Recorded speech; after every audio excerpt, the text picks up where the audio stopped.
Ako ang inyong Lolo Pael. At ako naman si Kabanong. At Ito ang aming kwento.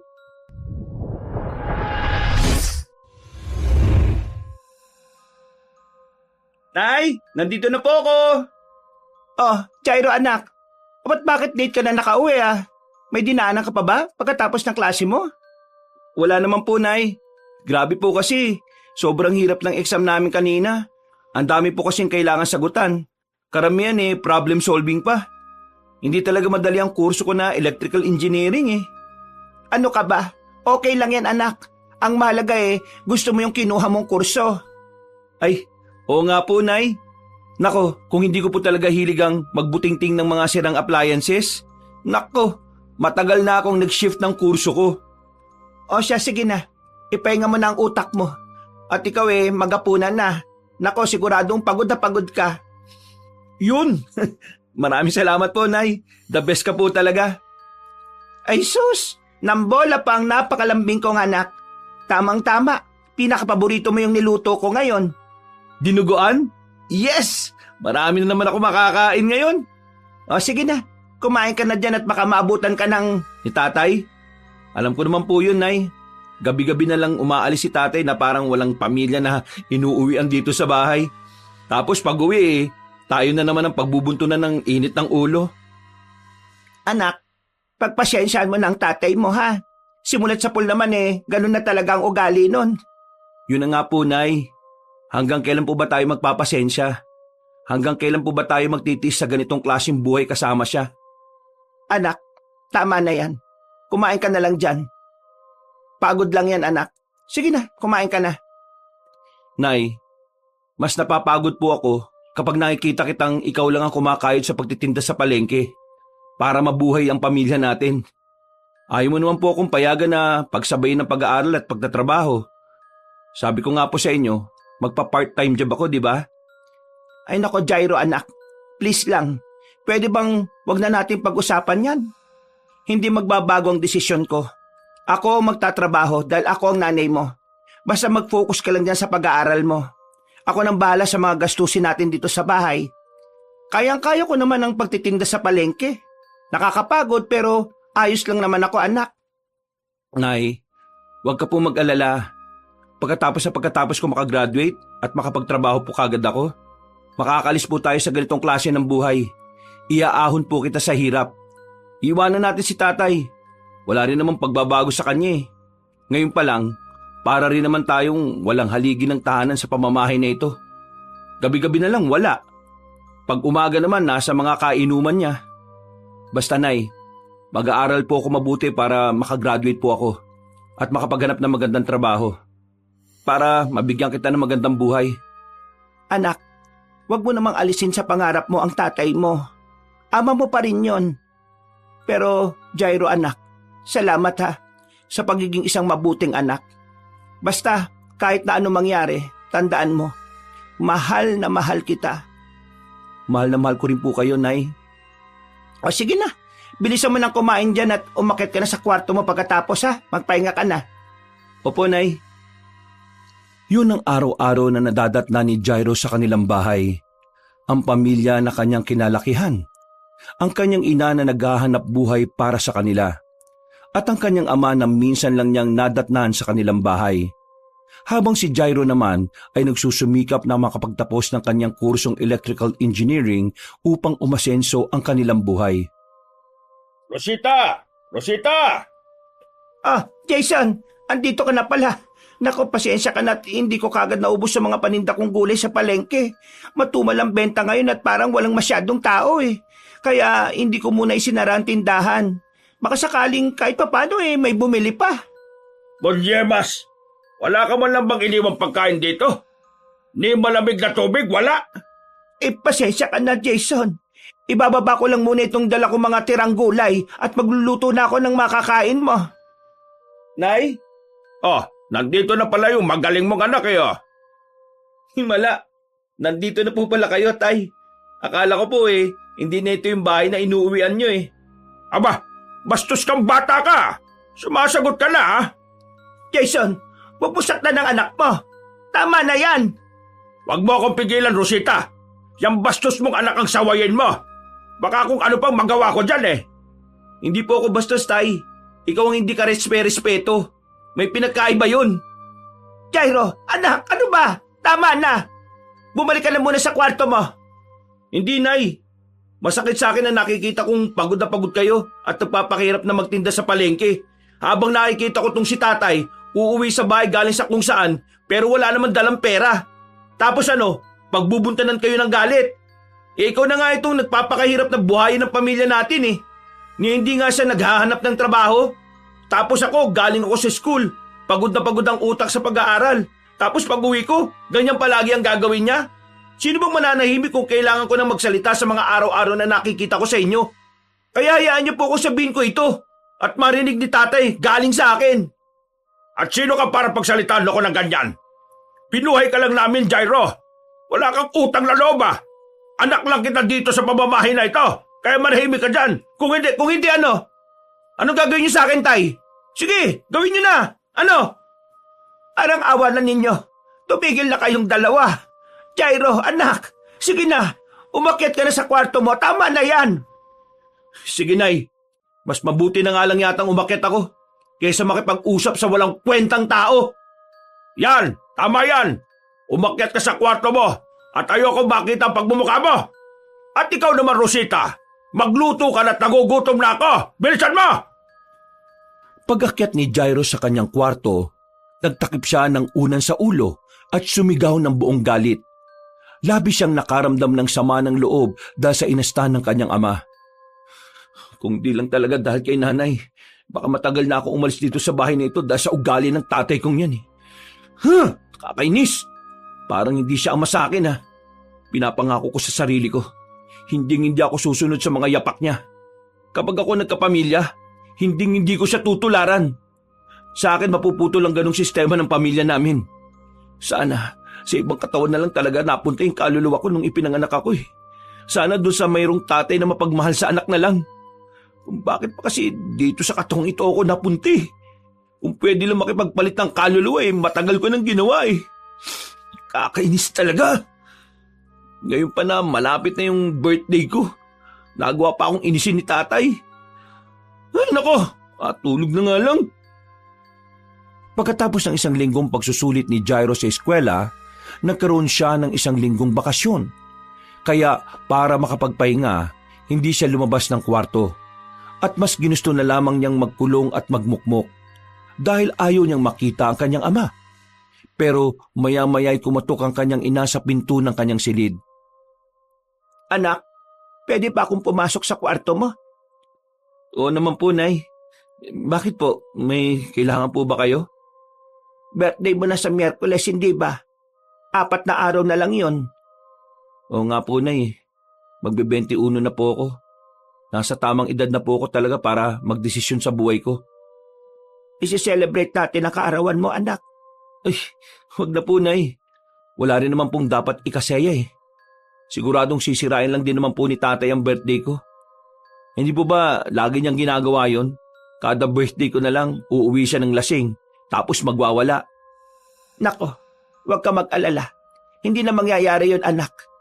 Espesyal ang birthday mo na ito. At hindi natin ito i-celebrate dito sa bahay. Po? Hindi dito sa bahay? Kung ganun, saan po?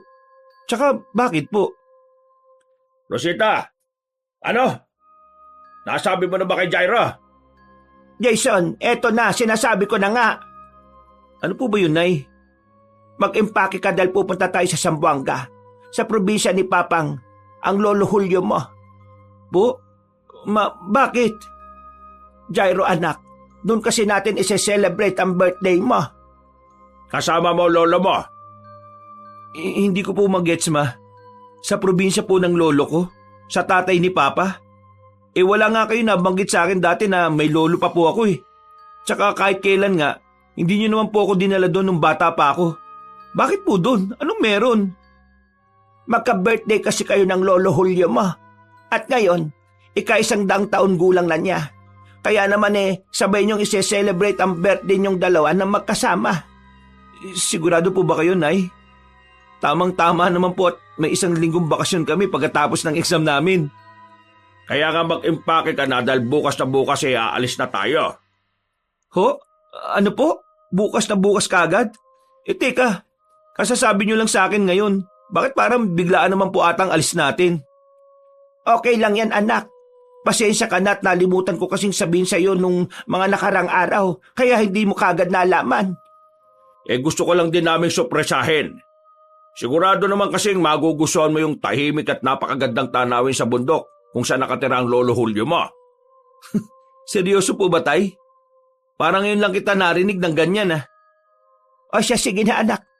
Iiwan ka na muna namin dito sa kwarto mo, ha? Para makapag-impake ka na dahil bukas, maaga tayong babiyahe papuntang Zamboanga. Sige po, Nay. Mag-iimpake na po ako. Hindi makapaniwala si Jairo sa sinabi ng kanyang mga magulang. Para siyang nananaginip.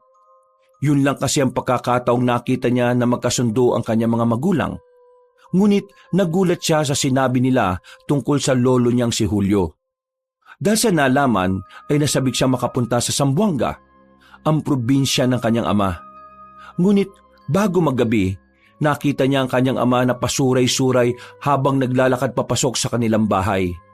Kitang-kita niya rin ang dugo sa gilid ng labi nito. O Tay, ano nangyari sa inyo? Bakit po may dugo kayo sa bibig?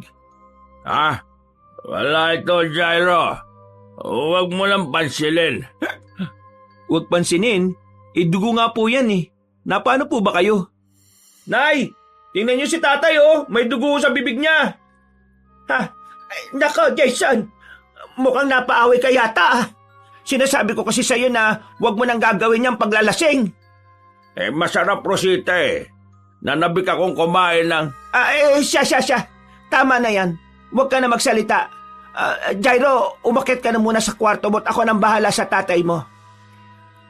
Hinayaan na lamang ni Jairo ang dalawa. Umakyat na siya sa kanyang kwarto at natulog. Kinabukasan, araw yun ng linggo. Habang nag-aanda sila sa pagbiyahe, binuksan ni Jairo ang telebisyon at nanood muna ng balita. Dito niya nakita ang nakakapangilabot na nangyari sa isang babae sa lugar na kanilang pupuntahan. Hala, grabe naman to, Nay. Panoorin niyo po muna to, oh. Ano ba yan?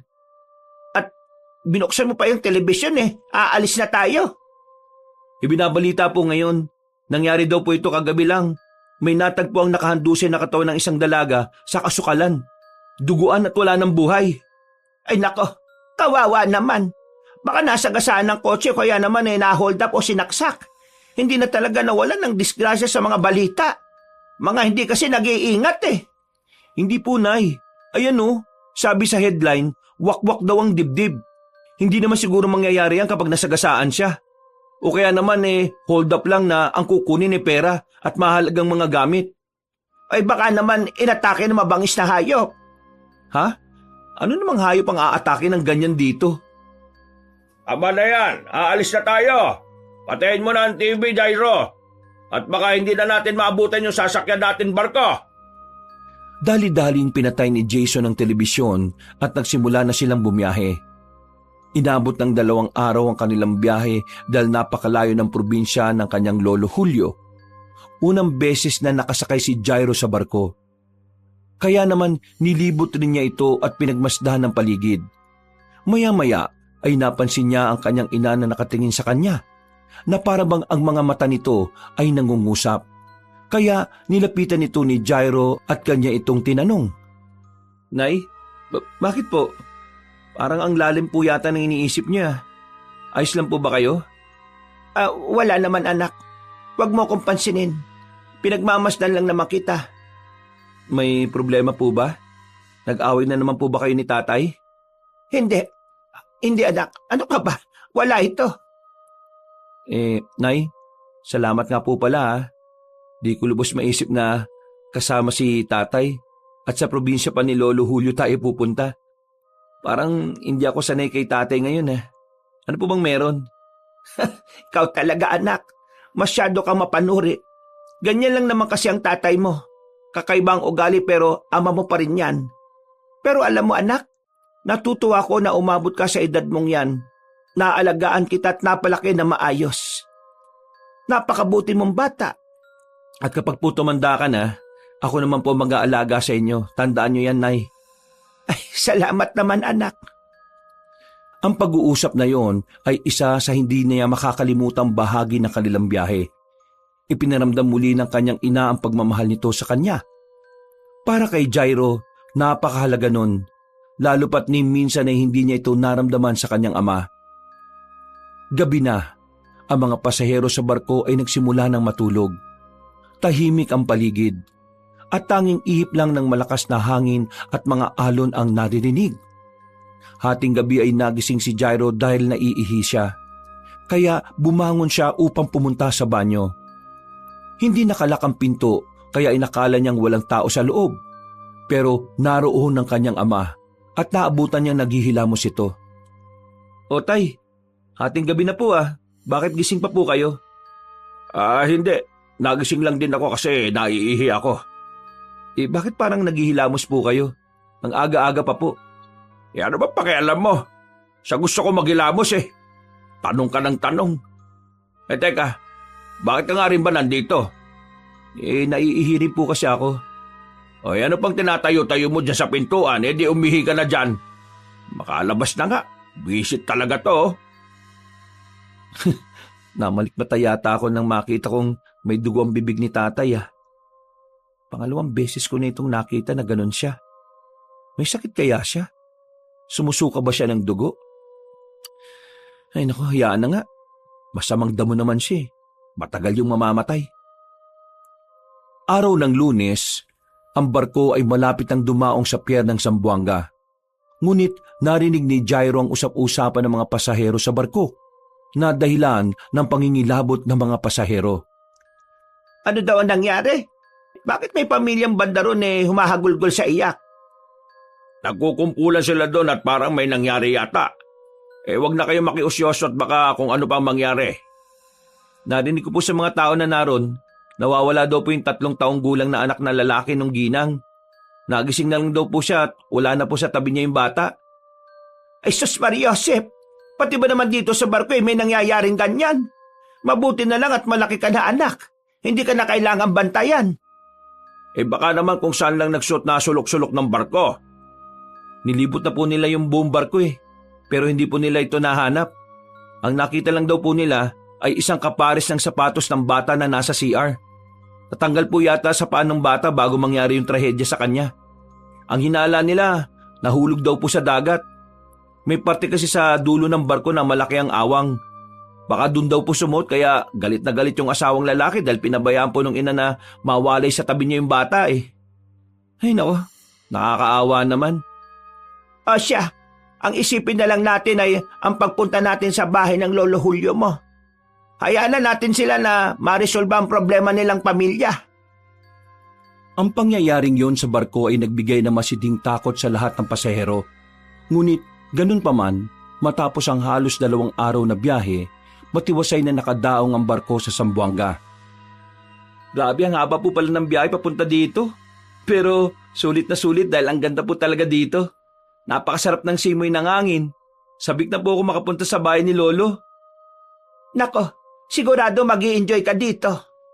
Oo nga po, Nay. Siguradong marami din ako makikilala dito ng mga bagong kaibigan kahit saglit lang tayo magbabakasyon. Yan ang wag na wag mong gagawin dito, Jairo. Ho? Bakit po, Tay? Hindi ba ako pwede makipagkaibigan sa mga taga dito? Nandito tayo para i-celebrate ang kaarawan mo, yun lang. Kaya nga po, Tay. Hindi ba dapat meron akong makilala ng mga tao dito para kahit papano may maimbitahan naman tayo sa birthday ko at bumisita sila para makakain ng mga ihahanda natin? Anak, pasensya ka na pero tama ang sinabi ng tatay mo. Po? Teka, bakit po, Nay? Ano po bang dahilan kung bakit hindi ako pwede makipagkaibigan sa mga taga rito? Jason, ikaw na nga magpaliwanag. Jairo, sa bundok kung saan naroon ang bahay na tinitirhan ng lolo mo, hindi ka pwedeng lumabas ni makipag-usap sa mga tao. Wala kang dapat pagkatiwalaan lalong-lalo na sa mga hindi mo kakilala. Kung merong magtanong sa'yo, wag na wag mong sasagutin ng totoo. Lalong-lalo na, wag mong ipapaalam kung saan ka nakatira. Kung tanungin ka nila kung saan ka nakatira, sa ibang direksyon mo ituro. Kung meron man silang ibibigay sa'yo, wag mong tatanggapin. hindi mo rin dapat hayaan na masundan ka ni man at malaman ang daan pauwi sa bahay ng lolo mo dahil delikado. At siguradong hindi mo matatandaan ang lahat ng sinabi ko sa iyo, kaya ang pinakamaganda mong gawin ay huwag ka na lang lumabas ng bahay hanggang sa makalis tayo sa lugar na ito pagkatapos ng birthday mo. Ho? Ang boring naman po pala ng celebration ng birthday ko. Ano yun? Tayo-tayo lang? Anak, tama ang tatay mo. Sa pagkakataong ito, kailangan mo munang sumunod. Naintindihan mo ba? Sige po, Nay. Mukhang wala naman po akong ibang mapagpipilian eh. Pero ano po bang gagawin ko sa bahay ni Lolo? Baka naman maburyong lang ako dun. Marami naman mapagkakaabalahan doon, anak. Huwag ka mag-alala. Andito naman ako kasama mo. Sasamahan kita sa kung ano ang gusto mong gawin. Masaya na sana ang binata pero nadismaya dahil marami siyang kailangang tandaan ng mga bili ng ama na dapat sundin. Sa dami nun ay isa lang ang naisip ni Jairo. Pinakaligtas na gawin ay huwag nang lumabas ng bahay. Hindi na siya nakapagtanong pa dahil mas nangibabaw sa kanya ang pagkadismaya dahil hindi siya makakaroon ng mga bagong kaibigan sa probinsya ng kanyang lolo Julio. Pagkatapos ng kanilang pag-uusap, ay sumakay na sila ng tricycle upang magpatuloy sa biyahe papunta naman sa bundok kung saan naroon ang bahay ng kanyang lolo Julio. Nang makarating na ang tricycle sa hangganan ng daan, bumaba na sila at nagsimula na maglakad. Dahil may kalayuan pa ang lugar ng kanyang lolo, hindi na umabot doon ang tricycle dahil daang pantao na lang ang meron. Ang layo pala ng bahay ni Lolo Julio. Grabe! Habang paket ng tricycle, pakapal ng pakapal ang mga puno.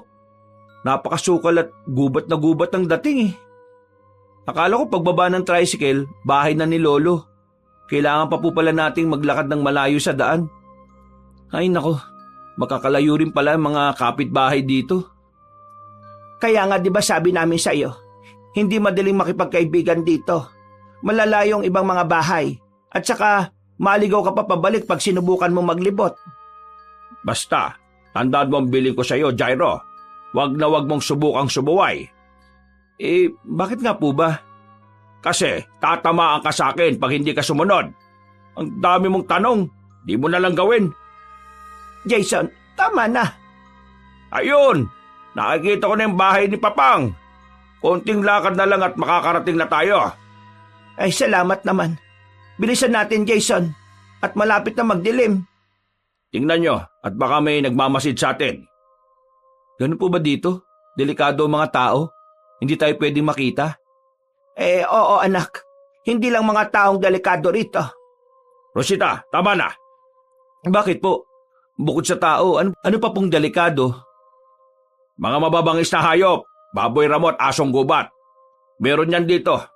Kaya sinasabihan kita para hindi ka na mapano. Nakakatakot naman po pala dito. At sa susunod, huwag ka ng maraming tanong ha. Yun ang dahilan ng mga magulang ni Jairo kung bakit hindi siya pwedeng lumabas ng bahay. Dahil sa mabangis na mga hayop na gumagala sa bundok kung saan nakatira ang kanyang lolo Julio. Nang marating na nila ang bahay, namangha si Jairo dahil malaki ito at makaluma ang disenyo. Dalawang palapag ito na merong malalaking bintana at estilo ng bahay ay tila kapanahunan pa ng mga Kastila. Ikinagulat din nila na mag-isa lang ang kanyang lolo Julio na nakatira doon. Matanda na ang kanyang lolo pero malakas pa ito at nakakalakad na mabilis. Masaya silang sinalubong na matandang lalaki. Jason, anak! Abay maligayang pagbabalik dito sa ating bahay. At kasama mo pa ang iyong mag-ina. Papang, magandang hapon po. Magandang hapon po, Papang. Rosita, ikaw na ba yan? Ay sus, hindi pa rin nagbabago ang mukha mo. Napakaganda mo pa rin, Ineng. Ang swerte niyo naman at napakaayos na katawan ninyo ngayon. Siya nga po pala, Papang. Si Jairo po, ang apo ninyo. Jairo, anak, magmano ka sa Lolo Julio mo. Magandang hapon po, Lolo Julio. Mano po, masaya po ako makita at makilala kayo. Nako, napakagandang binata naman ng apo kong ito. Ay nako, kayo din po, Lolo. 100 taong gulang na po kayo pero ang lakas-lakas nyo pa rin. Ano po sikreto nyo? Ay nako, hayaan mo't sasabihin ko sa iyo ang aking sekreto. Pero hindi muna ngayon.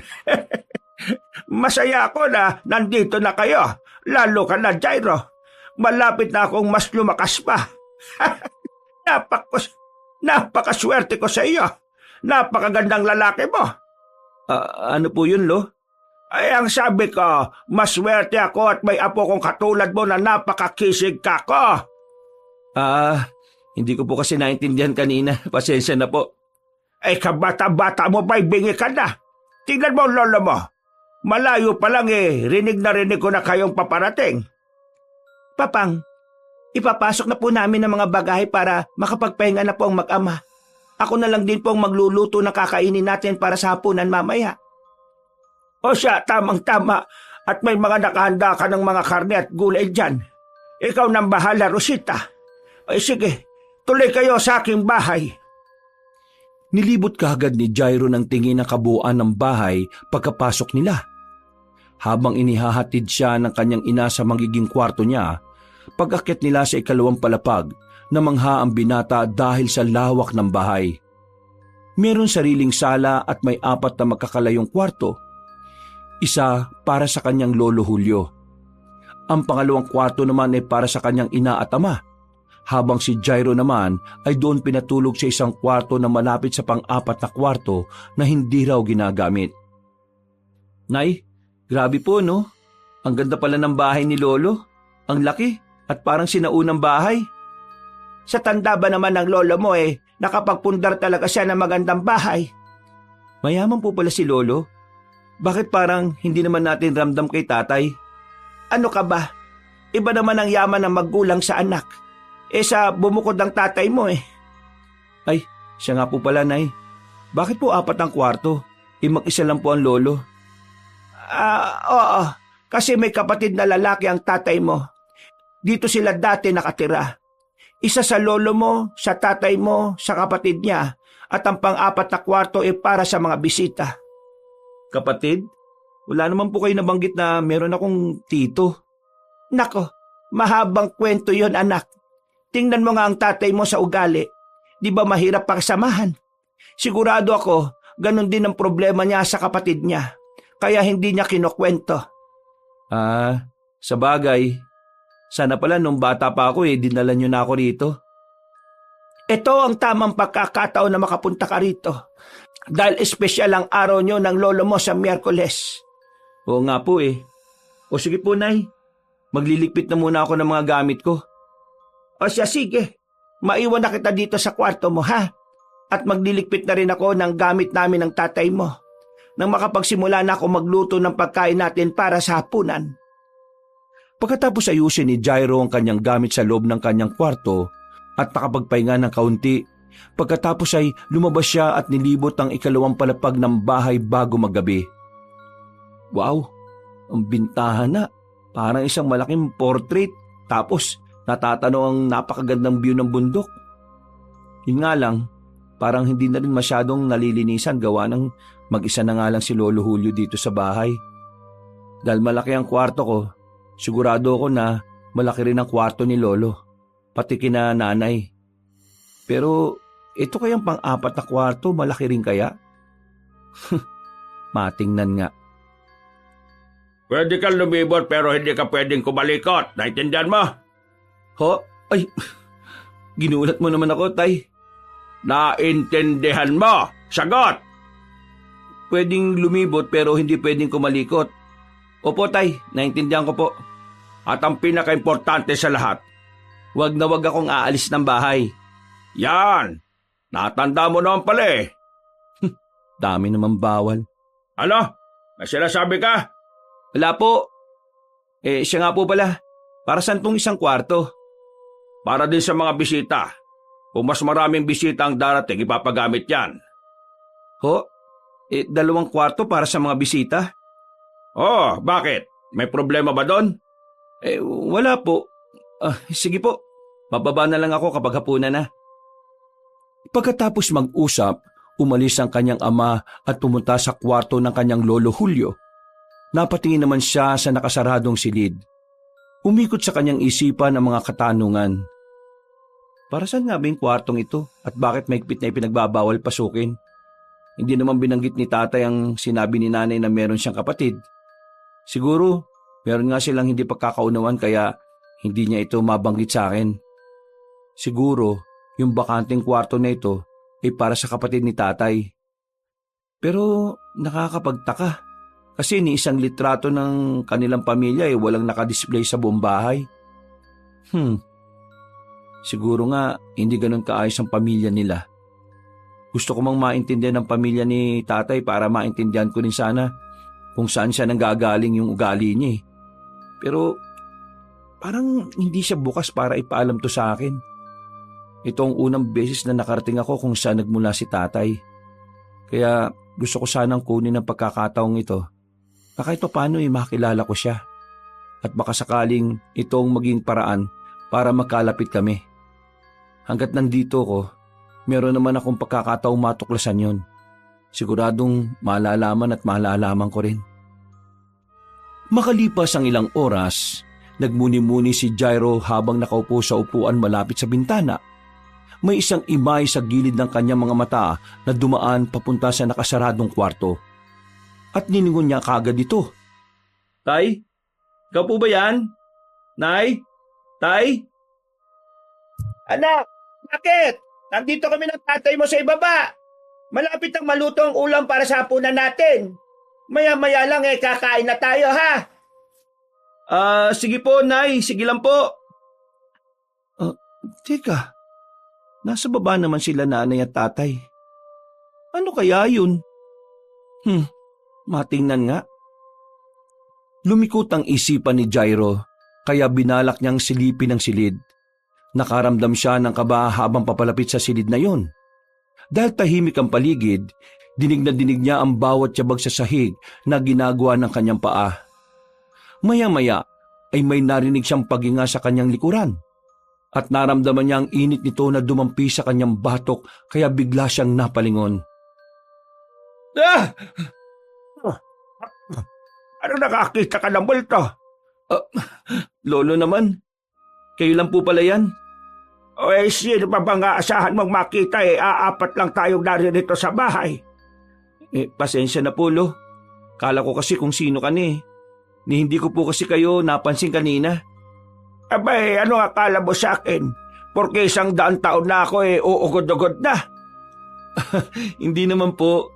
Nagulat lang po talaga ako sa inyo, Lo. Baka mahilig ka sa kape at ang bata mo pa nervyoso ka na. Luto na ang pagkain, anak! Baka na! Tawagin mo na rin ang lolo Julio mo! Bababa na po, Nay! Tara na po, Lo. Kain na po tayo. O siya, mauna ka na at susunod ako. Habang sila ay naghahapunan, pinagmasdan ni Jairo ang kanyang mga magulang. Masayang masaya siya dahil yun ang unang pagkakataon na kakain silang magkakasama at kasama pa ang kanyang lolo Julio. Kain na tayo! Wow! Napakasarap naman ito, Nay. Adobong atay at balon-balunan ng manok. Pero pwede ba nito si Lolo may edad na po siya? Ikaw talagang bata ka. Masyado mong minamalit ang edad ko. Mas malakas pa sa kalabaw ang lolo mo. Ay, hindi naman po, Lo. Siyempre, iniisip ko po, mag-isa lang kayo dito sa bahay. Siguradong hindi po ganyan ang madalas ninyong kainin at baka masustansyang gulay pa po. Nag-aalala lang din po ako sa inyo. Siyempre, mataas po ata sa uric acid itong mga niluto ni nanay Grabe ka naman, anak. Siyempre, di naman ako magluluto ng ulam na hindi pwede sa lolo mo. Huwag ka na mag-alala sa akin na po. Malakas pa ako. Kalabaw lang ata ang tumatanda. At saka, ilang araw na lang lalakas ulit ang lolo Julio mo dahil masisiguro ko namang madadagdagan ng taong ko sa mundong ito. Aba na yan. Kumain na para makatulog na. At bukas na bukas ihahanda na natin ang pagkain para sa nalalapit ninyong kaarawan. Oo nga, anak. 2 araw na lang at kaarawan mo na. O, Nay, bakit parang malungkot naman ang pagkakasabi nyo? Baka kasi matrabaho ang paghahanda at alam ng nanay mo na mapapagod siya. Hindi ba, Rosita? Hindi naman po. Siguro pagod lang din po ako sa biyahe kanina. Tsaka, hindi naman po siguro tayo maghahanda ng maraming pagkain. At sabi niyo nga po, 4 lang naman tayo magse-celebrate ng birthday ko. Wala rin naman pong bisita na darating, kaya siguradong hindi naman po magluluto si nanay ng marami. Oo nga anak, tulungan mo na lang din ako sa pagluluto bukas. Sige po Nay. Pero Lo, hindi po ba talaga ako pwedeng lumabas bukas kahit saglit lang, tulad ng mahigpit na bilin sa akin ni tatay? Agad na binagsak ni Jason ang kanyang kamay sa lamesa. Jason, nasarap tayo ng hapag. Maliwanag ang sinabi ko sa iyo kanina, Jairo, hindi ba? Bakit mo ba tinatanong ngayon? Jason, hayaan mo na ang bata. Nagtatanong lang naman. Jairo, apo, pasensya ka na ha. Tama ang tatay mo. Ikinalulungkot kong sa ngayunan ang bilin niya. Pero hindi ka pwedeng lumabas ng bahay. Pero bakit po? Ganun ba kadelikadong lugar nyo? Para hindi pwedeng lumabas ng bahay, Lo? Ayaw ko bang sabihin para hindi ka matakot pero oo. Nasanay na lang din ako sa ganitong buhay.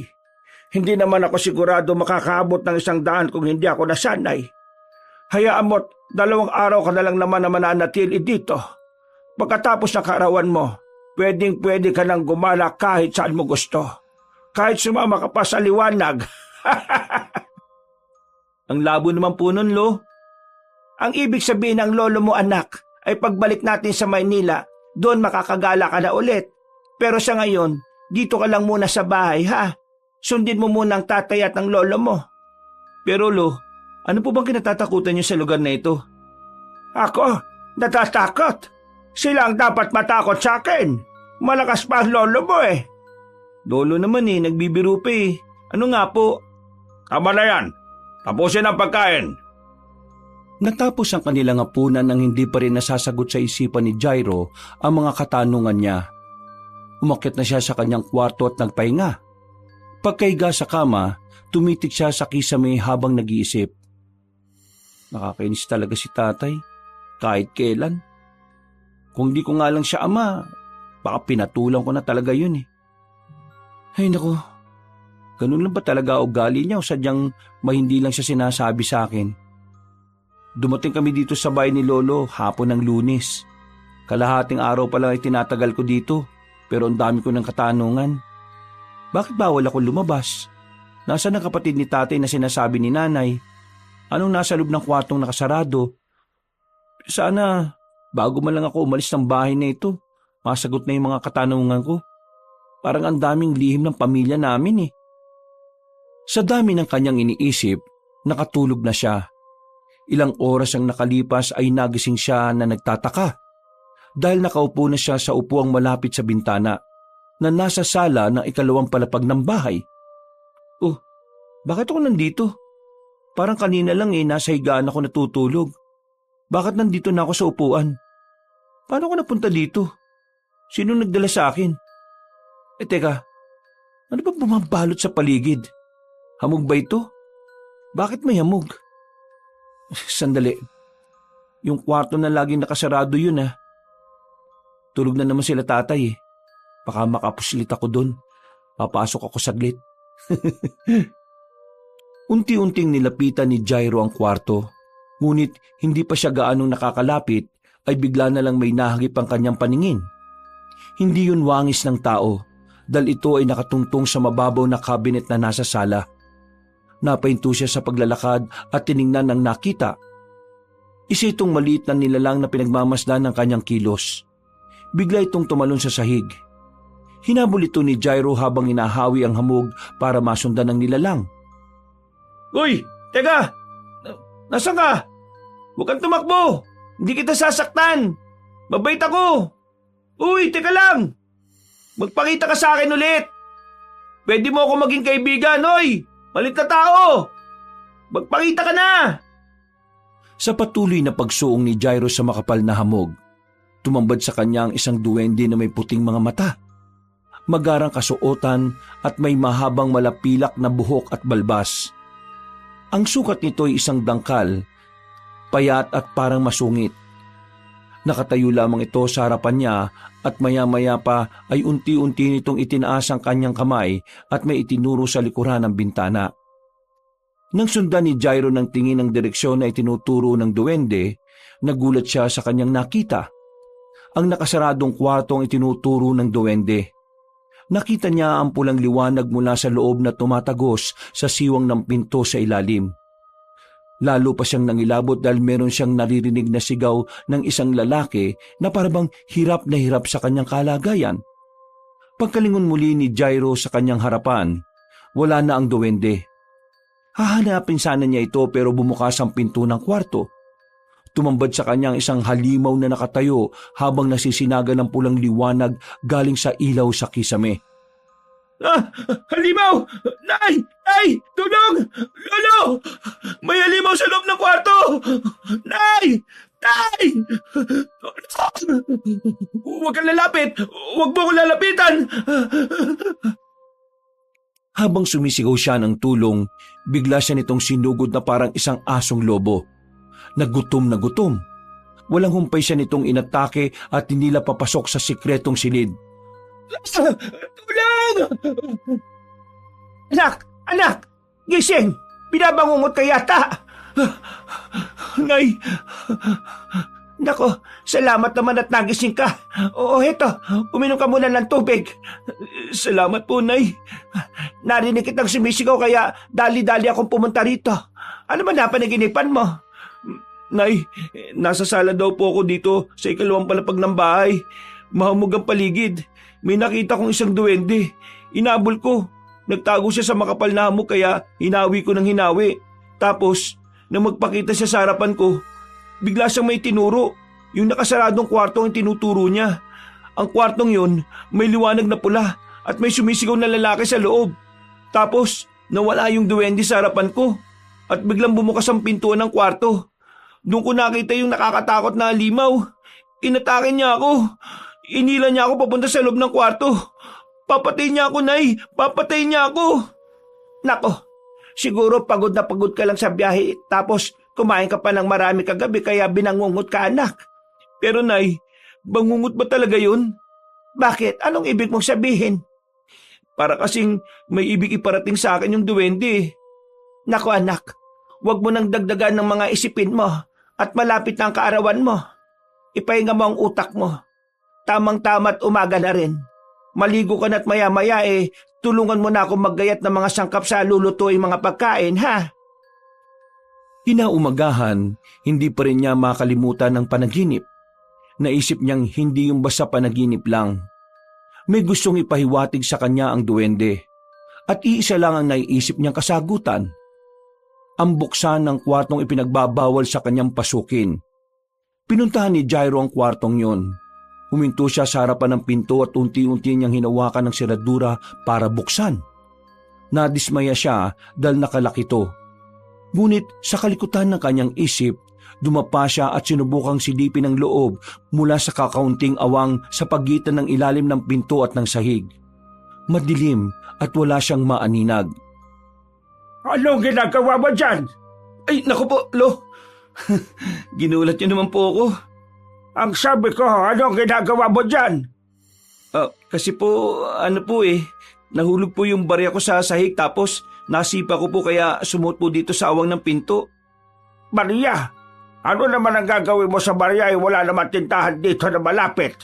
Isa pa, bilin ng tatay mo na huwag kang lalabas ng bahay, hindi ba? Nasa loob po kasi ng short ko. Pagkalabas po ng kamay ko, ayun, tumilapon po. O sige na, tulungan mo na ang nanay mo sa paghahanda sa kusina para bukas magluluto na lang. Ako na kukuha ng barya mo sa kwartong yan. Antayin ko na lang po na kunin nyo, Lo. Gaano ba kahalaga yung barya na yan? Ginto ba yan? Hindi naman po, Lo. Ito naman, mapagbiro po talaga kayo. Hindi ako nagbibiro, Jairo. Mahalaga ba ang barya para antayin mo pa akong buksan ng kwarto? Ang barya nga bang mahalaga, Apo? Po? Lo? Ang sabi ko, ang barya nga bang mahalaga o mas mahalaga ang sumunod ka sa iyong lala? Ay, siyempre po ang sumunod sa inyo, Lo. Ito na nga po at aalis na nga po ako. Hindi nagtagumpay si Jairo na makita kung ano ang nasa loob ng kwarto. Pero hindi pa rin siya sumusuko.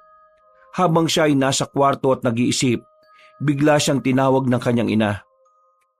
Anak, Jairo, halika na. Bumaba ka na, tulungan mo ako dito.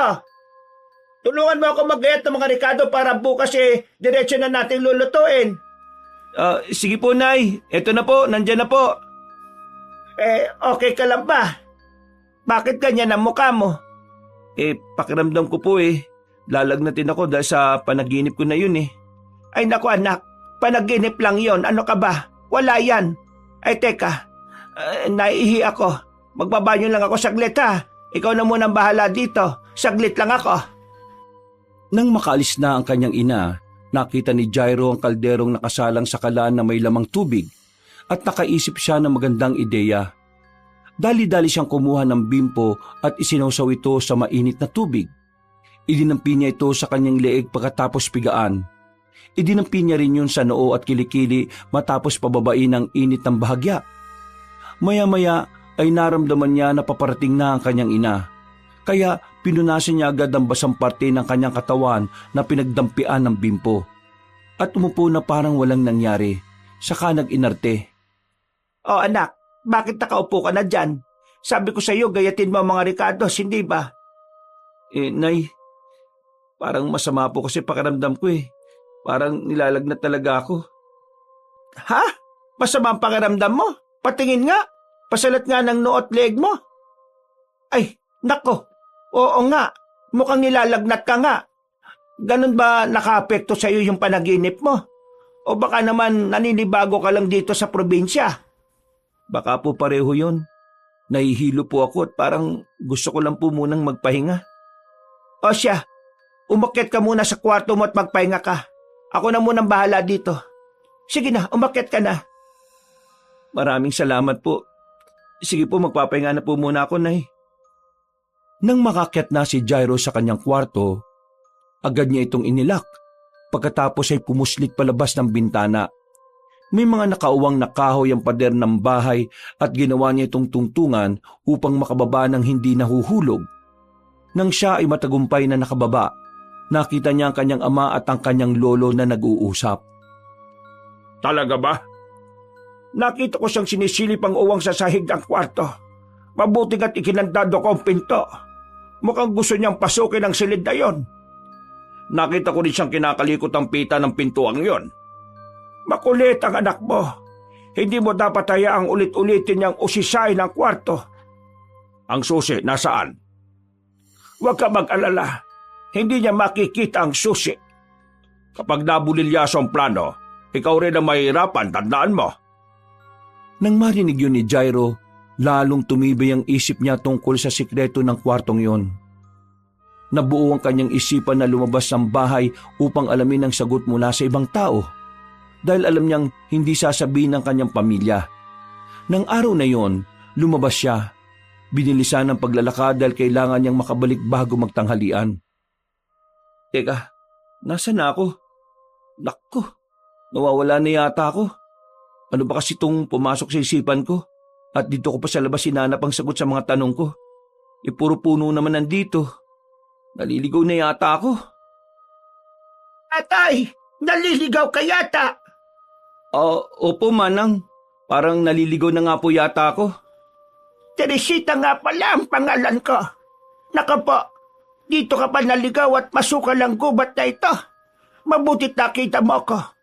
Dito kasi ako naghahanap ng mga halamang gamot na gagawin kong mga langis. Oo nga po Hinahanap ko po yung pabalik sa amin. Siya, dayo ka lang dito sigurado ako. Halata namang taga-syudad ka dahil sa kutis mo. Saka kung taga rito ka hindi ka maliligaw. Opo, bumisita lang po ako sa lolo ko. Dito po ako magse-celebrate ng birthday ko. Saan ka ba nakatira? Baka sakaling kilala ko at maihatid kita sa inyo.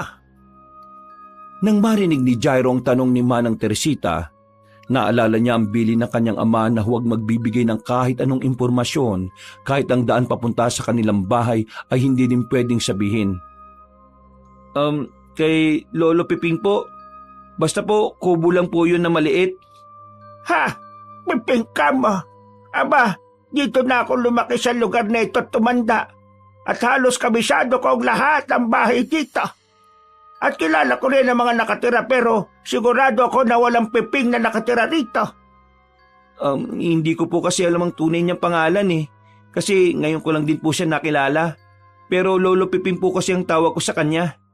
Ay, ganun ba? O siya, kung ganun hindi na kita matutulungan dyan. Mahirap maghanap ng bahay nang hindi ko naman kilala. Sige po, hanapin ko na lang po ang daan pa uwi. Makikita ko rin po yun. O siya, sige. Pero huwag kang magpapagabi, ha? Nako, delikado rito.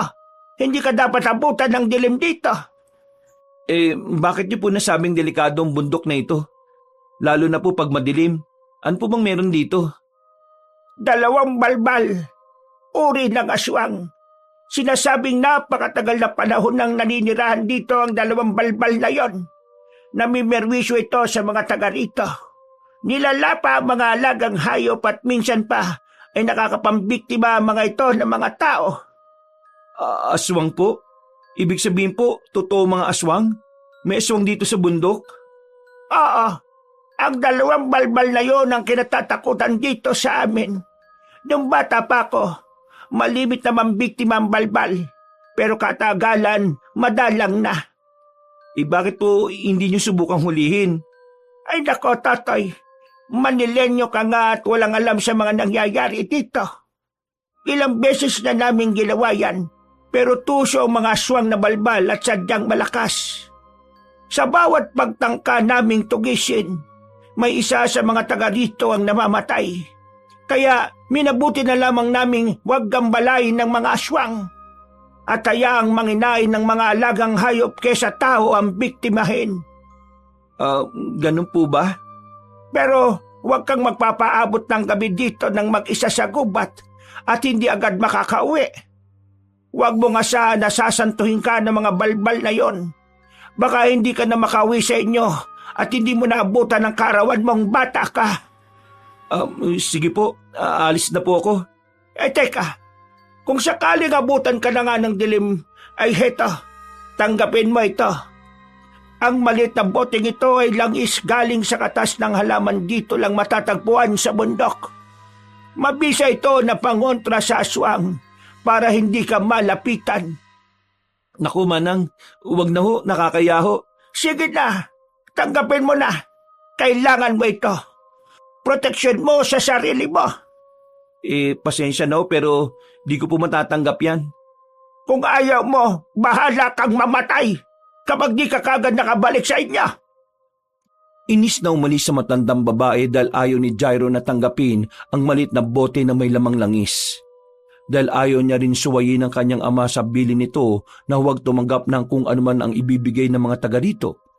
Kaya dali-dali siyang naglakad at pinilit na hanapin ang daan pauwi bago magtanghalian. Anak, kanina pa kita tinatawag. Kakain na tayo. Kumusta na ang pakiramdam mo? Ano ba nangyari sa batang yan? Kanina pa yan nakakulong sa kwarto Buksan mo na nga ang pinto. Nakalakang pinto, hindi ko mabuksan. Kanina kasi sobrang init ang pakiramdam niya at nilalagnat kaya pinagpahinga ko muna. Anak! Anak! Okay ka lang ba? Papang, kunin mo na nga yung susi at buksan mo na nga ang pinto. Eto na. Ay siya, tabi kayo at bubuksan ka. Pagkabukas ng pinto, Anak, bakit hindi ka sumasagot? Akala ko kung napano ka na. Kanina pa kami tawag ng tawag sa'yo. Pasensya na po, Nay. Nangihina po kasi ako eh. O ba't parang hingal na hingal ka at pawis na pawis? Kasi po... Ay nako, sige lang. Maganda yan at pinagpapawisan ka na. Ibig sabihin nawawala na ang lagnat mo. Oo nga. Nako, ingatan mo ang katawan mong yan. Hindi ka dapat magkasakit. Ako ang mapiperwisyo dyan. Matanda na ang lolo mo, Jairo. Ingatan mo sarili mo. Baka mahawaan mo pa si Papang. Mas maiging ikaw ang magkasakit dahil bata ka pa kaysa sa lolo mo. Jason naman, huwag ka naman magsalita ng ganyan. Tama na. Siyang tunay naman, Rosita. Kaya magpagaling kang bata ka. O siya, iwanan na muna natin yan at hatiran mo na lang ng pagkain, Rosita. Sa baba na tayo kumain. Tara na, Jason. Sige po, Papang. Magpahinga ka na, anak, ha? Tama yan at napapawisan ka. Naku, basang-basa ng pawis ang likod mo. Palitan mo na ang damit mo at baka mabinat ka pa. Sige po, Nay. Salamat po. Oh, bakit may mantsa ng lupa tong damit mo? Nagkulong ka lang naman dito sa kwarto. Baka po kanina sa baba nung pag-akyat ko. Nasagi ko po yung halaman sa paso na nasa gilid ng hagdan. Sa sobrang hilo ko po. Ay, ganun ba? O siya, sige. Maiwan na kita dito at hatiran na lang kita ng pagkain. Muntik nang mabuko ang pagpuslit ni Jairo sa labas. Buti na lang ay nahanap nito ang daan pabalik at nagkukumahog na tumakbo. Sa puntong naririnig na niya ang sigaw ng kanyang mga magulang at kinakatok ang pinto ng kanyang kwarto na nakalak, ay naroon na siya malapit sa tapat ng bintana at umakyat na sa mga nakauwang na kahoy sa pader. Sa muling pagtawag ng kanyang ina ay sinagot na niya ito. Pasok lang po, Nay. Hindi po nakalak ang pinto. Jairo, apo. Ito na ang pagkain mo. Ay, Lo, bakit kayo pa yung nagdala ng pagkain ko? Sabi ko sa nanay mo, ako na ang magdadala. At kanina pa pagod na pagod yung kakaikot sa kusina para magluto dahil hindi mo naman natulungan. Naku, pasensya na po, Lo. Pakilapag na lang po yung pagkain ko sa mesa na nasa sulok at kukunin ko na lang po mamaya. Baka mahawa pa po kayo sa akin pag lumapit kayo. May sakit ka nga ba talaga? Po? Opo, masama lang po ang pakiramdam ko talaga. Siya nga pala. Tiningnan ko sa loob ng kwarto ang barya na sinasabi mong nahulog. Wala naman ako nakita. Ay, nahanap ko na po, Lo. Hindi po pala doon sumuot yung barya. Pasensya na po, nag-abala pa kayo. Gusto mo ba talaga mapasok ang kwartong yon, Jairo? Po? Lo, kasi... Huwag kang mag-alala. Sa kaarawan natin, doon tayo magdiriwang. Po? Talaga po, Lo? Oo, apo. Gusto ko lang naman naming sorpresahin kaya ayaw mo na namin buksan ang kwarto dahil nare-reserba ko yon para sa araw nating dalawa. Hala, bakit niyo po sinabi sa akin, Lo? Di hindi na tuloy sorpresa. Makulit ka kasing bata ka eh. Alam kong gustong-gusto mong pumasok sa loob. Ngayong sinabi ko na sa'yo, huwag ka nang makulit, ha? Sige po, Lo. Pero, Lo, siya nga po pala. May tatanong po ako sa inyo. Ano yon? Wala po. Nakalimutan ko na kaagad. Pasensya na po. Ay, ikaw talagang bata ka. Mas matalas pa ang memorya ko sa'yo. O siya, bababa na ako. Kumain ka na dyan. Sige po, Lo. Salamat po ulit.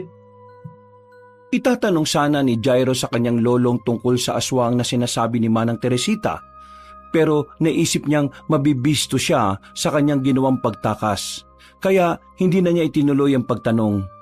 Napanatag na rin naman siya dahil nalaman niyang sorpresa pala nila sa kanya ang nasa loob ng nakasaradong kwarto. Kinagabihan, mula sa mahimbing niyang pagtulog, muli siyang nagising sa upuan na nasa sala ng ikalawang palapag ng bahay. Katulad ng nauna niyang panaginip, muling nababalot na makapal na hamog ang paligid. Ngunit sa pagkakataong ito, alam na ni Jairo na nananaginip siya. Kaya luminga-linga siya sa paligid upang hanapin ang duwende. Duwende! Duwende! Magpakita ka sa akin! Duwende! Umalis ka na rito! Nasaan ka? Umalis ka na rito! Umalis ka na! Bakit mo ako ginagambala sa pagtulog ko? Anong gusto mong sabihin? Umalis ka na rito! Huwag ka nang babalik dito! Teka, bakit? Sabi mo sa akin kung bakit. Hindi mo gugustuhin malaman! Hindi mo gugustuhin malaman! Habang galit na umaalingaw-ngaw ang boses ng duwende, muli niyang narinig ang sigaw ng lalaking nahihirapan. Napatingin siya sa kwartong pinanggagalingan ng sigaw. Bumukas na ang pinto. Tumambad sa kanya ang halimaw. Dahil alam niyang nasa panaginip lamang siya, buong tapang niya itong hinarap. Hoy, ikaw! Anong ginagawa mo sa bahay ng lolo ko, ha? Anong ginagawa mo sa kwartong yan? Sino ka? Huwag kang tumayo dyan. Hindi na ako natatakot sa'yo. Alam kong hindi mo ko kayang saktan. Hindi mo ako mapapatay. Ngayon, sabi mo sa akin, bakit patuloy mo akong ginagambala sa panaginip ko? Ano gusto mo sabihin? Anong meron sa kwartong yan? Sumagot ka! Umatungal na parang mabangis na hayop ang halimaw. Buong tapang namang umatake si Jairo. Malapit nang makapasok si Jairo sa loob ng kwarto nang bigla itong sumara. Kasabay nito ang pagkawala ng sigaw ng lalaking nahihirapan. At ang atungal ng halimaw. Tumahimik ang paligid. Nagtaka si Jairo at tumalikod na parang bumalik sa paghahanap sa duwende. Nakita niya ang isang lalaking duguan ng dibdib. Nakatitig lang ito sa kanya at parang hirap na hirap. Sumigaw si Jairo sa takot at muling nagising. Bumalikwas siya mula sa pagkakahiga at napansing basang-basa siya ng pawis. Tumayo siya para buksan ang bintana. Nakita niya ang bilog na buwan. Hindi lang yung basta panaginip. At sinong lalaking duguan ng dibdib? Hindi lang sorpresa sa karawan ko nakatago dun sa kwartong yun. Sinabi lang ni Lolo yun para hindi ako mangulit. Meron talaga silang itinatago dun. Kailangan ko malaman kung ano ito bago kami mag-celebrate ng birthday namin. Dahil mukhang wala naman talagang balak si Lolo na buksan ang nakasaradong kwarto eh. Habang nag-iisip si Jairo ang bulto ng tao na naglalakad sa bakuran, inakala niya na ito ay ang kanyang ama. Para masiguro kung sino yon, muli siyang lumabas mula sa bintana upang manmanan ito. May kadiliman ang paligid kaya hindi maaninag ni Jairo ang nilalakaran. Nadulas siya at dumaus-us pababa. Bago makatayo, ay tumambad sa kanya ang halimaw na nasa kanyang bangungot. Kinilatis niya ng mabuti ang nilalang na nasa kanyang harapan. Nalaman niyang ito ang aswang na balbal na sinasabi ni Manang Teresita. Ang balat nito ay kulukulubot na nangingitim. Ang buhok naman ay parang nalalagas. Ang mga kuko ay mahahaba. Naglalaway ang bibig at may naglalakihang mga pangil. At ang mapupulang mata nito ay nanlilisik at tanda siyang lapain. Kaya sumigaw siya ng ubod ng lakas para humingi ng tulong. Aswang! Wag! Wag mo akong lalapitan! Wag! Nay! Tay! May aswang! Jairo anak! Ay, Jairo! Anong ginagawa mo rito sa labas? Anak, dali, pumasok ka! Ano bang naisip mo't lumabas ka? Nay, merong aswang! Kitang-kita ko! Nasa harapan ko siya kanina! Nasaan? Wala naman ah! Ano ba pinagsasasabi mo? Nandyan po, nakatayo siya kanina dito. Baka guni-guni mo lang yun, anak. Hindi po ako namamalikmata. Totoo po sinasabi ko. Diyos ko, puno ka ng gasgas. Ano ba yan? Ingatan mo naman yung katawan mo. Kahit hanggang kaarawan mo lang. Pasensya na po talaga. Hala, pumasok ka na sa loob. At ano bang ginagawa mo dito sa labas gabing-gabi na? Diyos ko naman, anak. Ano bang pumasok sa isip mo't nandito ka sa labas, ha? Sagutin mo ang tanong namin pagkapasok natin sa loob. Tara na! Pagpasok nila sa loob, doon siya inusisa ng kanyang mga magulang tungkol sa nangyari. At wala siyang magawa kundi sabihin sa kanila ang lahat. Buti na lang at tulog na tulog ang lolo mo, kung hindi, mabubulabog yon. Sabihin mo nga sa amin, bakit ka nasa labas? Binangungot po ako ulit. Pagkagising ko po, binuksan ko yung bintana para magpahangin. Tapos may naaninig akong anino sa bakuran. Bumaba ako mula sa bintana. Sa sobrang dilim ay hindi ko makita yung tinatapakan ko kaya dumaus-us po ako at nahulog. Ibig sabihin kaya mong lumabas ng bahay mula sa bintana ng kwarto mo? Sorry, tay. Yung mancha ng lupa sa damit mo nung tanghali na nadatnang ka namin pawis na pawis. Lumabas ka doon, ana. Sorry, Nay. Leche kang bata ka. Anong bilin ko sa'yo? Wag na wag kang lalabas ng bahay, hindi ba? Pero sa labas po ng bahay na to, nasagot ang katanungan ko na hindi niyo masabi-sabi. Sasagot ka pa, ha? Sige, anong gagawin niyo sa akin, tay? Bakit hindi niyo sa akin masabi ang tungkol sa aswang? Mas mahirap bang sabihin na lang sa akin ang dahilan kung bakit hindi ako pwedeng lumabas? Kaysa sabilinan niyo ako na huwag lang lumabas nang hindi ko alam ang dahilan? Bakit hindi niyo masabi sa akin na may aswang dito sa lugar na ito, ha? Anak, tama na. Ano? Dahil nasa loob ng nakasaradong kwarto ang aswang? Anong pinagsasasabi mo, Jairo, ha? Sino yung lalaki na matay dyan na duguan ng dibdib? Sige nga, sabihin niyo nga sa akin. Jairo, saan mo nakuha ang sinasabi mo? Sagutin niyo, Nay! Sino yung lalaki na matay sa kwarto? Sino? Ba't bastos kang bata ka, ha? Bastos, tinatanong ko kayo, bakit hindi niyo masagot? Isang malakas na sampal ang binigay ni Jason kay Jairo. Tama na! Jason, tama na! Mawa ka sa anak mo! Anak ko! Rosita, anak ko! Mga leche kayo! Bahala na kayo dyan! Subukan mo lang na lumabas ulit kung hindi ka namin pabayaang lapain na kinatatakutan mong aswang! Pagkatapos umalis ng kanyang ama, ang sigawan ay napalitan ng iyakan nilang mag-ina. Bakit ganun si tatay, Nay? Bakit? Anak, pasensya na. Wala akong lakas na ipagtanggol ka sa tatay mo. Hindi niya ba ako anak, Nay? Bakit ganun na lang niya ako pagsalitaan? Ano ba talaga ako sa kanya, Nay? Anak, pamilya tayo. Tandaan mo yan. Pamilya, Nay? Hindi ko ramdam eh. Kahit nga ngayong nalalapit na ang karawan ko, ganito pa rin nangyayari sa atin. Parang hindi ko naman ramdam na kaya tayo pumunta dito eh, para ipagdiwang ang karawan ko eh. Parang karawan lang ni Lolo talaga yung gusto nyo ipagdiwang at sinama lang talaga nyo ako dito. Kasi kung ganun, bakit ganyan si tatay sa akin? Anak, ang mahalaga mahal kita. Yan ang tatandaan mo. Bukas sa karawan mo, ipinapangako ko na ipaparamdam ko sa iyo kung gaano kita kamahal. Tandaan mo yan. Dahil sa pag-aalo ng kanyang ina, nakatulog siya. Miyerkules, ang pinakahihintay nilang araw. Nagkulong lang sa kwarto si Jairo. Hindi siya lumabas maghapon hanggang makita niyang lumubog na ang araw. Maya-maya ay may kumatok sa pinto ng kanyang silid. Anak, pwede bang pumasok? Sige lang po, Nay. Pasok lang po kayo. Anak, ayos ka lang ba? Hindi na po ako magsisinungaling. Hindi po ako okay, Nay. Anak, kaarawan niyo ng lolo mo ngayon. Gusto ka niya makita.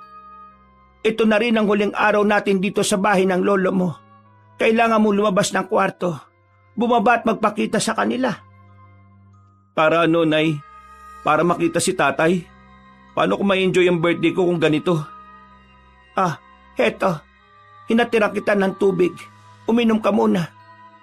Salamat po, Nay. Tamang-tama't uhaw na po talaga ako. Anak, sorry. Sorry sa lahat. Patawad. Nay, wala ka naman pong dapat ikahingi ng tawad eh. Basta anak, patawad. Nay, sabi ko nga, wala kang... Teka, Nay, nahihilo yata ako. Anak, patawad. Nay, teka, ba't parang nahihilo ko? Patawad anak. Patawad. Yun ang huling salita na narinig ni Jairo sa kanyang ina bago siya tuluyang makatulog. Dahil sa tubig na pinainom sa kanya nito. Pagkagising ay nasa loob na siya ng isang kwarto na hindi pamilyar sa kanya. Nilibot niya ng tingin ng paligid. Nakita niya ang iba't ibang uri ng libro sa cabinet. May mga tuyong halaman na nasa bote na nakalagay sa ibabaw ng isang mesa. At ang pinakakapansin-pansin ay ang 2 litrato ng mga lalaki na parang mga sinaunang katutubo. Napansin din niya na nakagapos siya sa isang upuan na napapalibutan ng mga nakasinding kandila. Sa gawing kaliwa niya ay may isa pang upuan na bakante at napapalibutan din ng mga nakasinding kandila. Hindi ba gusto mong pumasok dito, Jairo? Eto na. Tay, Nay, Lolo, ano pong ibig sabihin nito? Maligayang karawan sa atin, Jairo, Apo. Ito na ang pinakahihintay kong pagkakataon upang isagawa ang ritual ng pagpapalit. Po? Lo? Ritual ng pagpapalit? Teka, hindi ko po kayo maintindihan. Tsaka, bakit po ako nakagapos? Pakulan niyo po ako dito, Nay. Kalagan niyo ako, Nay. Anak, patawarin mo ako. Alam kong marami kang katanungan, Jairo. Ngayong gabi, lahat ng yan ay mabibigyan na ng kasagutan. Ako ay uupo na at simulan na natin ang ritual. Nakita ni Jairo na umupo na ang kanyang lolo Julio sa bakanting upuan na hindi kalayuan sa kanyang tabi. Ang kanyang ina naman ay nasa gilid lamang at nakayuko, ni hindi siya matingnan sa mata. Habang ang kanyang ama ay nasa kanyang harapan at titig na titig sa kanya. Bago namin isagawa ang ritual ng pagpapalit, bibigyan kita ng pagkakataong malaman ang lahat, Jairo. Ang nakita mong aswang kagabi ay ang iyong lolo Julio.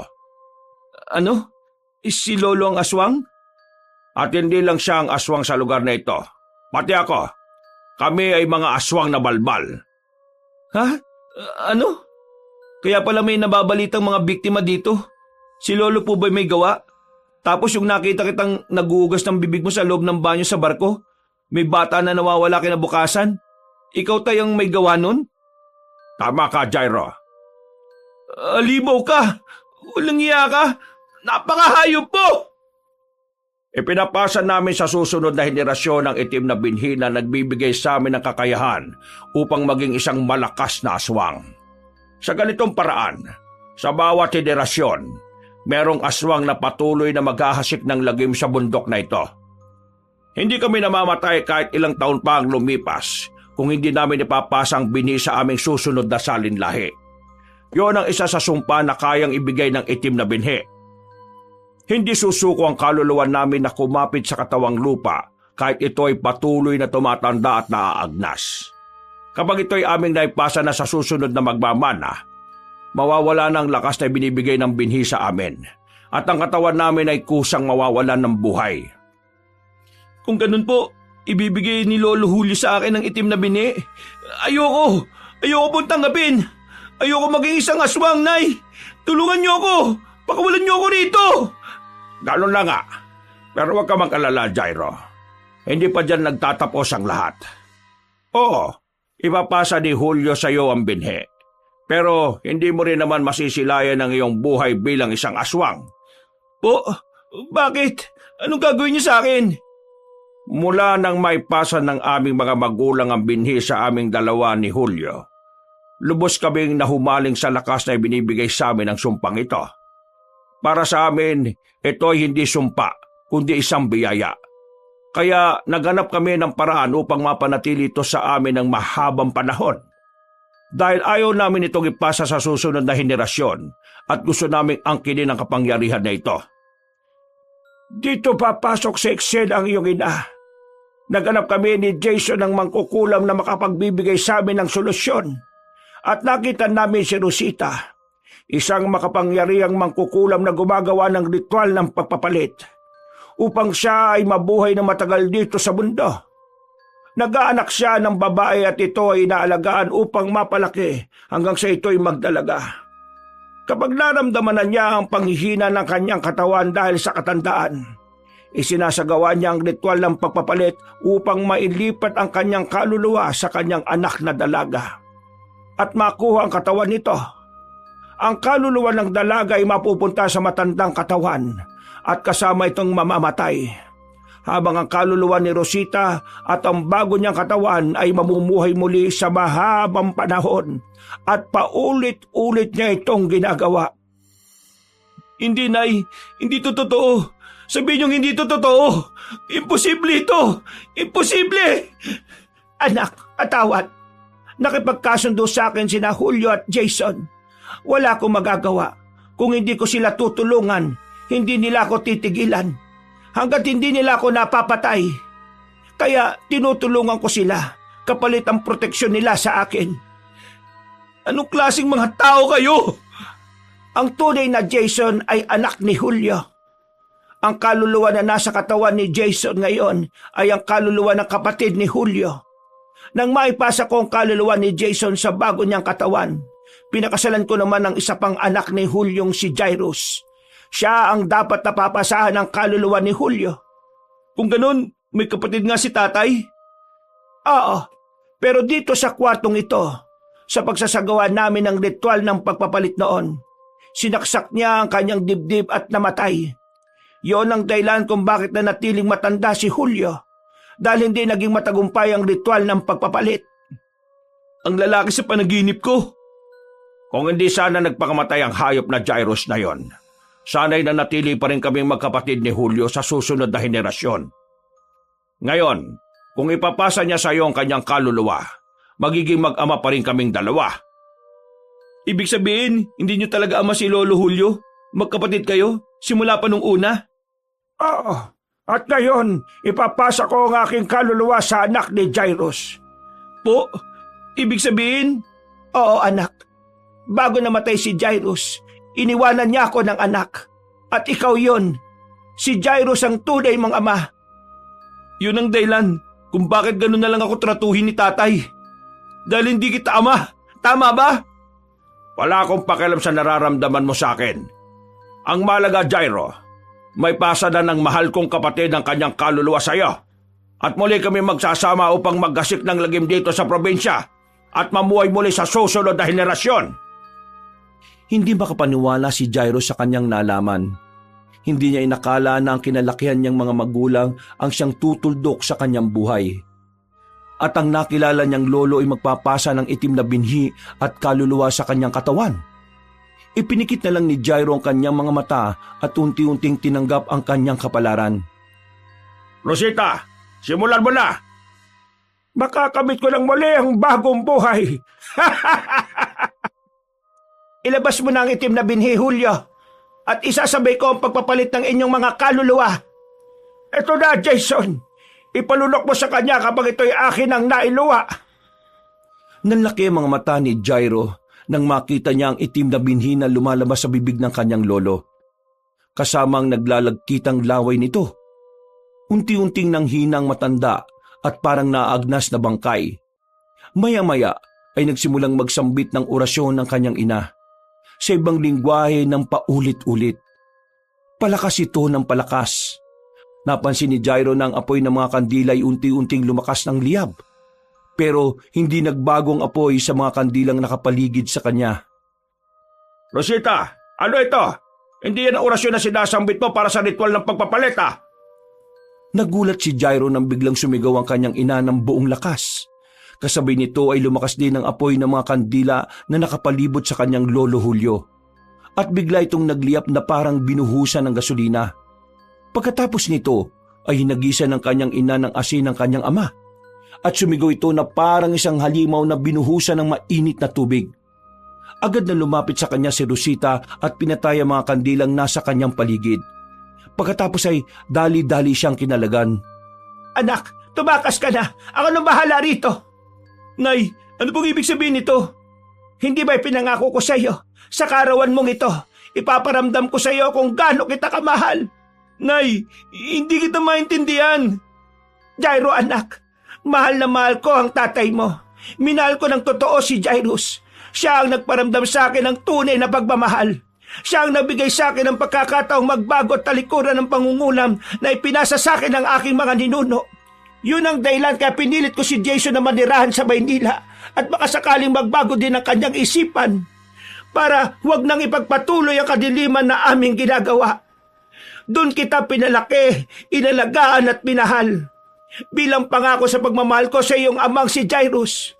Nang lumaki kang katulad ng ama mo, nakikita ko sa iyo ang pagkatao niya. Isa kang mabuting tao, Jairo. Kaya tatapusin ko na dito ang kadiliman na ginagawa namin. Hindi ko hahayaang madamay ka sa aming kahayupang ito. Pero Nay, sumama ka na po sa akin. Tumakas ka na rin. Hindi anak. Haharapin ko si Jason. Umalis ka na bago pa siya muling magkaroon ng lakas matapos ko siyang sabuyan ng asin. Kailangan makalayo ka dito. Ito ang susi ng kwarto. Ikandado mo pag alis mo. Madali ka. Pero Nay, paano ka? Anak, matagal na kaming nakatakdang mamatay. Tinatakasan lang namin ito sa pamamagitan ng pambibiktima ng mga inosenteng kaluluwa. Matagal na naming dapat nilisan ang mundong ito. Pero inaagaw namin ang kapalaran ng iba. At sila ang nakalalasap ng kamatayan na dapat ay sa amin habang kami ay nabubuhay sa kanilang katawan. Pero dito na magwawakas ang lahat. Nay, mahal kita, Nay. Mahal na mahal din kita, Jairo. Rosita, hayop ka! Taksel! Traidor! Mapatay kita! Jairo anak, ngayon na! Tumakbo ka na! Kahit na masakit ang kalooban ni Jairo, tumakbo siya at sinarado ang kwarto. Inilak niya ang pinto gamit ang susi na ibinigay sa kanya ng ina at tumakbo palabas ng bahay. Pagkalabas niya, nagulat siya nang biglang sumabog ang apoy sa buong bahay. Napahagulgol siya. Alam niyang ibinuhos ng kanyang ina ang buong kakayahan nito upang siya ay protektahan hanggang sa huli nitong hininga. Habang pinagmamasdan ni Jairo ang nasusunog na bahay, napansin niya ang duwende na nakapatong sa balikat ng lalaki na nagpakita sa kanyang panaginip. Alam niyang ito ang kanyang tunay na ama. Nakangiti ang mga ito sa kanya habang kumakaway. Maya-maya ay tuluyan nang nawala ang dalawa sa liwanag ng araw. Habang inaalala ang lahat ng nangyari, unti-unti niyang naramdaman ang pagod at nawala na ng malay.